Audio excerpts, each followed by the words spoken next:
शौर्य चला गया लूथरा हाउस छोड़कर। जी हाँ दोस्तों, कुंडली भाग्य के आने वाले धमाकेदार एपिसोड में जब करण अपनी लूथरा इंडस्ट्री के कंपनी के सीईओ के तौर पर राजवीर का नाम लेगा, तभी शौर्य को काफी बड़ा झटका लगेगा और शौर्य बेहद ही टूटे हुए दिल से करण के सामने गुस्से से देखेगा और अपने ब्लेजर सूट के गले का टाई गुस्से से निकाल कर फेंकेगा, जिसे देखकर पलकी, प्रीता, निधि और करीना बुआ महेश सुत्रा को काफी बड़ा शौक लगेगा। जहाँ पर करण अपनी पलके झपकाए बिना शौर्य के सामने देखता रहेगा, तभी शौर्य अपना सूट गुस्से से निकाल देगा और लूथरा उससे शौर्य गुस्से से चला जाएगा। जहाँ पर सभी लोग राजवीर को कांग्रेचुलेशंस कहेंगे और शौर्य जा रहा होगा और प्रीता शौर्य को रोकने की कोशिश करेगी। तभी निधि प्रीता को शौर्य के पास जाने से रोकती हुई गुस्से से कहेगी, प्रीता पास शौर्य के नजदीक जाने के लिए आगे एक और कदम भी मत बढ़ाना। शौर्य मेरा बेटा है, समझी? ये सब कुछ आज तुम्हारी वजह से हुआ है। जिसे सुनकर तभी प्रीता को काफी बड़ा झटका लगेगा। जहाँ पर जब निधि करण के पास आएगी और निधि करण को गुस्से से कहेगी कि करण, तुमने कहा था कि तुम शौर्य को सीईओ बनाओगे ना, तो तुमने आज राजवीर को सीईओ क्यों बनाया? तभी यह सुनकर करण निधि को कहेगा, निधि प्लीज समझो, अभी मैं तुम्हें नहीं बता सकता,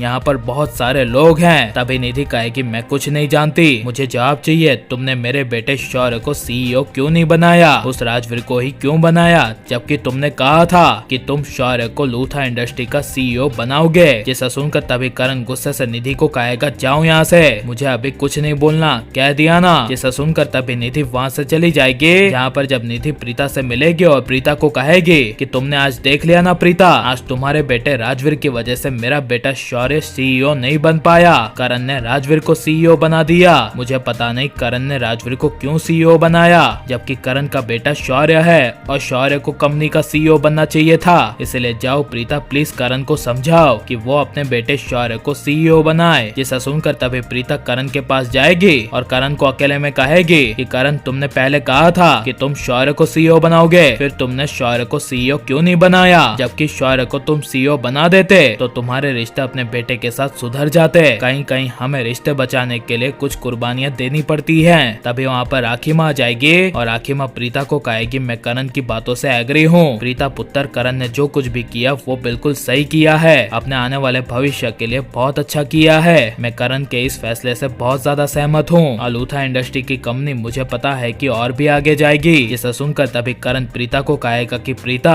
तुम चाहे कितनी भी कोशिशें कर लो, लेकिन मेरा फैसला नहीं बदलेगा। मेरा फैसला यही रहेगा, राजवीर मेरी कंपनी का सीईओ ही रहेगा। जहाँ पर शौर्य लूथरा हाउस छोड़ने के बाद अकेले अपने फ्रेंड के घर होगा और अपने डैड करण को याद करते हुए ढेर सारी विस्की यानी कि दारू पी रहा होगा। तभी शौर्य का नया दोस्त शौर्य को रोकने की कोशिश करेगा और शौर्य को कहेगा, शौर्य देख, ये बहुत ज्यादा ओवर हो रहा है। तभी शौर्य अपने नए दोस्त की एक बात नहीं सुनेगा और शौर्य बेचारा पूरी तरह से टूट जाएगा और राजवीर को याद करते हुए शौर्य के दिल में ज्वालामुखी फटेगा और इस आग को आगे कोई बुझा नहीं पाएगा और राजवीर शौर्य दोनों भाइयों में टकरार देखने को मिलेगी। और आप राजवीर शौर्य दोनों भाइयों को एक रहते हुए देखना चाहते हैं क्या नहीं, और करण ने कंपनी का सीईओ राजवीर को बनाकर सही किया क्या नहीं, या हमें कमेंट में जरूर बताएं और हमारे चैनल को सब्सक्राइब करें।